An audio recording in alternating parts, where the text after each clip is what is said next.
Chapter 1. An African-American Nation.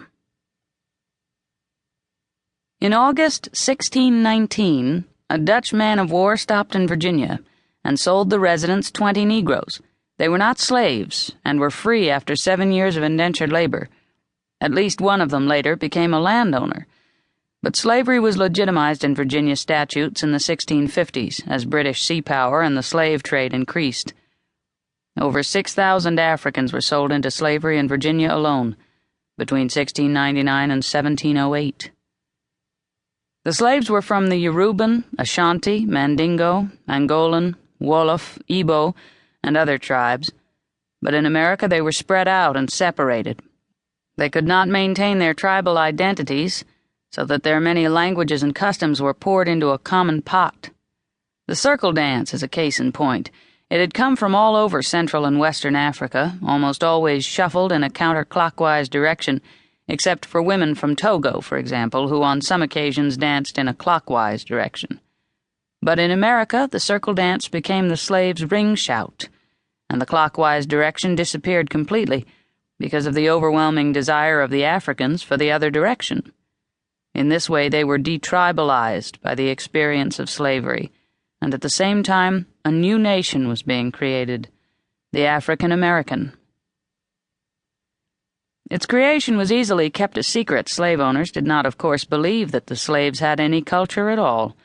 Some of the early researchers on the lives of the slaves tell of waiting for years before witnessing a ring shout, and former slaves interviewed, as late as the 1920s, testified that it had not been considered a good idea to tell any person half of what you knew.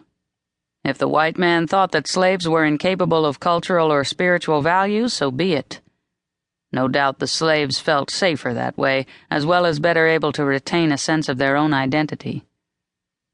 An African-American culture has been developing on American soil for over 350 years, shaped first by slavery and then by naked racism. And it is from that culture that the subject of our story comes. Therefore, neither her life nor her works can be judged by the standards of European Puritanism, which yields far too much evidence of ignorance and hypocrisy. In 1630, a Virginia court decided that one Hugh Smith was to be soundly whipped before an assembly of Negroes and others for abusing himself to the dishonor of God and shame of Christianity by defiling his body and lying with a Negro. Despite social disapproval of miscegenation, the existence of the priapic white man was soon acknowledged by the law, for in 1662 the question of the status of children begotten by Englishmen on Negro women had to be settled. All children born in this colony shall be bond or free only according to the condition of the mother. The principle of slavery as an inherited condition was thus reinforced, as well as an inherent element of racism. If a child had black blood, it would be a slave no matter who its father was. In 1705, the legislature had to define mulatto, and it was not long before the Slave Society's own practice of miscegenation led to the placing of the white Southern woman on a pedestal, for she was the only one who could guarantee the perpetuation of the superior race. A Reverend Thomas Hawley was quoted in a book in 1839, "I can say that I have been in respectable families, so-called, where I could distinguish the family resemblance in the slaves who waited upon the table.